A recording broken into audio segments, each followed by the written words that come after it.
Hello, my name is Amy Sturkey. I am a pediatric physical therapist with 35 years of experience or so.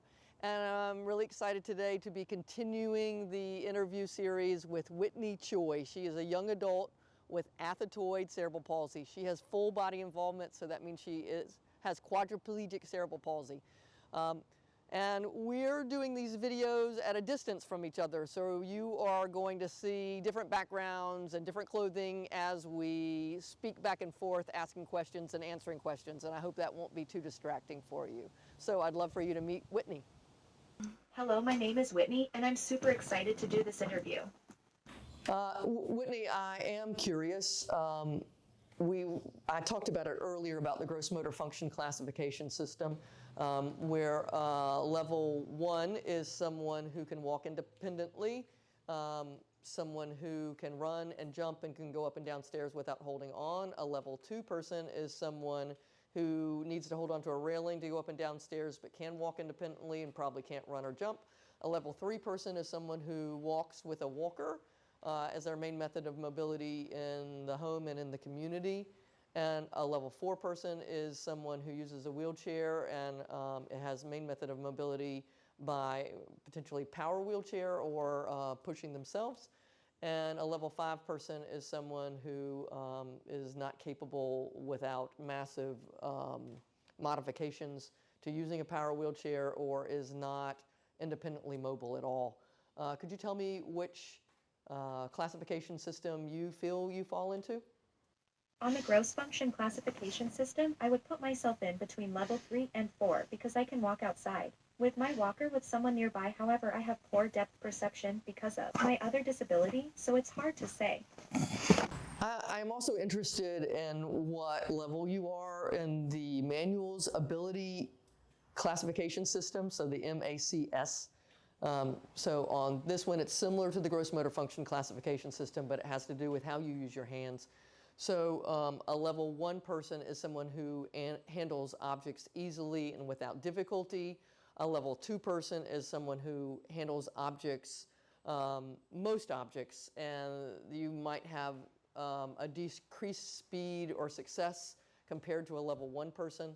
A level 3 person is someone who handles objects with difficulty. They might need help to prepare an activity, or it might be modified for them to be successful. A level 4 person is someone who can handle and manage only a limited selection of objects, and that's only in really adaptive situations. So if you watched any of my Sebastian videos, I would say he's a max 4. Or was, because he's passed. A level 5 is someone who does not handle objects or they're severely limited in their ability to handle objects. So I'm curious what level you feel like you are, and if you could just tell me why.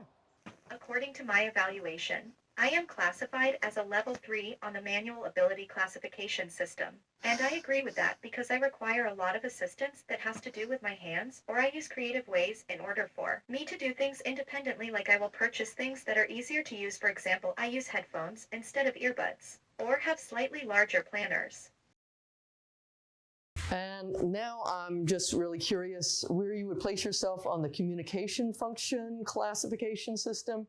So on this one, a level 1 person who is someone who effectively communicates independently and is an effective sender and receiver of most information and with most people in most environments.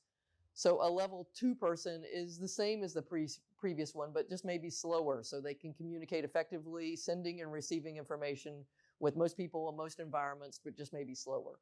A level 3 person is someone who communicates consistently, sending, receiving information with familiar caregivers, but not in most situations with most people.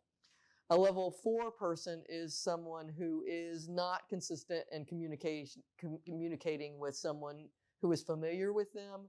And a level 5 person is someone who seldom communicates effectively, even with people who are familiar with them. So I'm curious where, I think I know where I'd place you, but I'm curious where you would feel like you would be on this communication system. On the communication function classification system, I would put myself in level 3, however, I struggle to communicate primarily because of my other disability.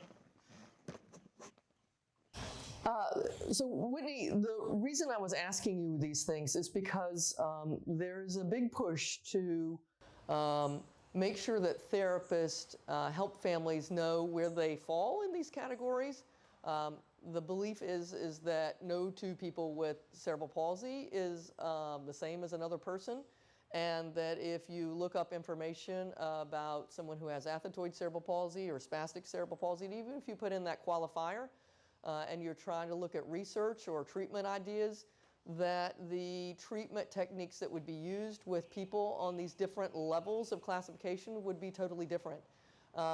And they are important because, for example, in the gross motor function classification system, if someone is doing certain things at a certain age, it can be predictive of what they're likely to do when they're older, so that people and families can prepare for the kind of supports that an individual might need.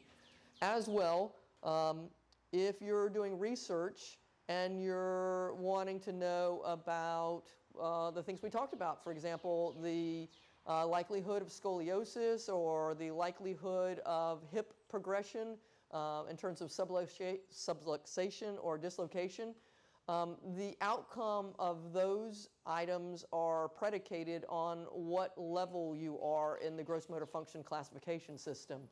So I know that I know that some people hate the idea of being described in terms of levels.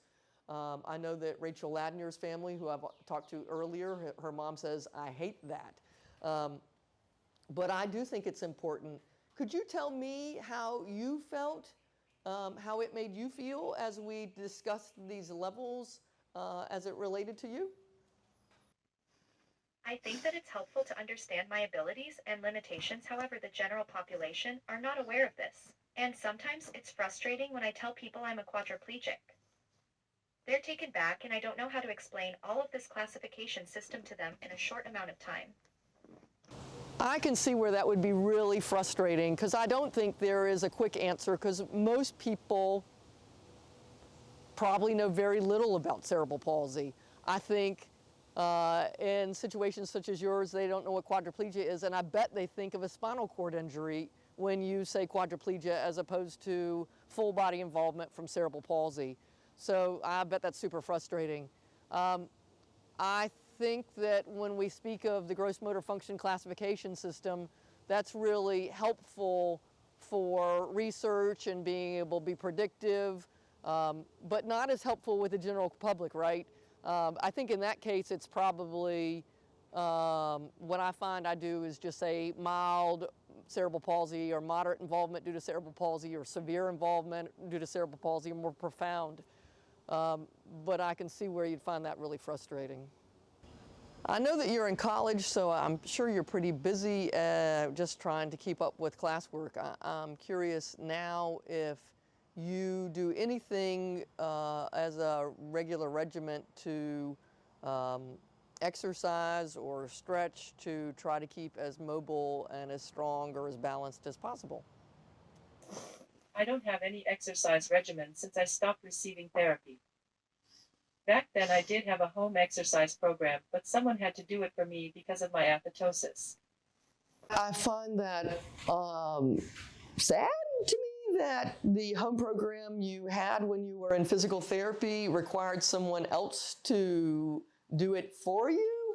So I would think that is a failure on the part of physical therapists in general. When we think about people such as yourself who are obviously intelligent and have more potential for being so independent, that we should consider a home program that you could do on your own so that you do not feel unempowered to continue to take care of your body and take care of your needs physically. I hope that as physical therapists listen to this, they reconsider and think about their actions.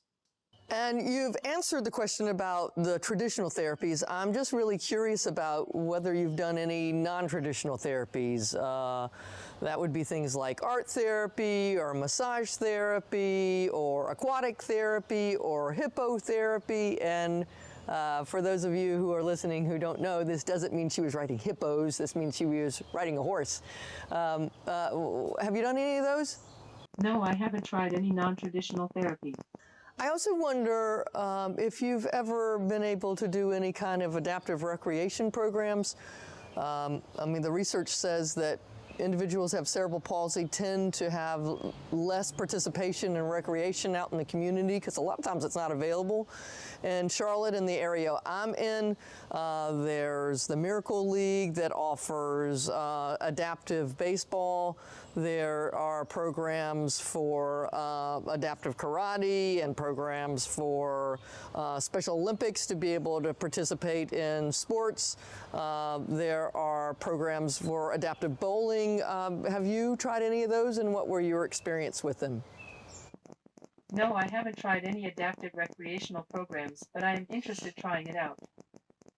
I did participate in Special Olympic that was held every year when I was in middle and high school. I didn't like it because all of the volunteers would treat me like a child.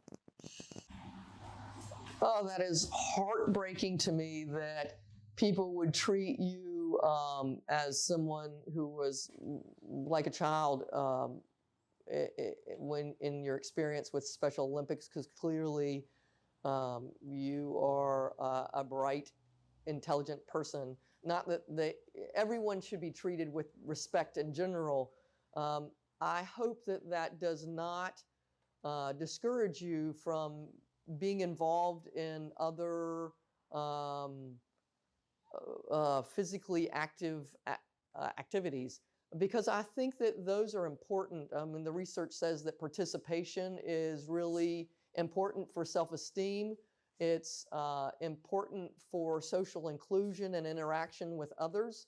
I think what I have seen with my clients who are engaged in things that are similar to the bowling and the baseball and the track and things like that, that they have side effects of having, a workout that's fun. So, a home program that a PT might give you might not be so fun, but I've had clients that have done recreational basketball, for example, at the level that they were capable of doing it. And when they stopped, I saw them gain weight significantly. And as you get older, one of the things I've seen with my clients is they have a tendency toward gaining weight. So for a variety of reasons, I hope that you find some sort of community recreation program that will be beneficial for you and that you can enjoy and you can be involved in. Whitney, thank you so much for taking the time to share your experiences of what it's like to have athetoid cerebral palsy. Your point earlier was that people don't even know what quadriplegia is, and as it relates to cerebral palsy, and the only way that people will learn more about cerebral palsy is to have discussions like these. So thank you so much for being willing to share your life, to be able to help educate people, to be able to change perceptions in the future. I hope this has been helpful for people, and we'll look forward to seeing you next time. Thanks a lot. Bye-bye. Goodbye.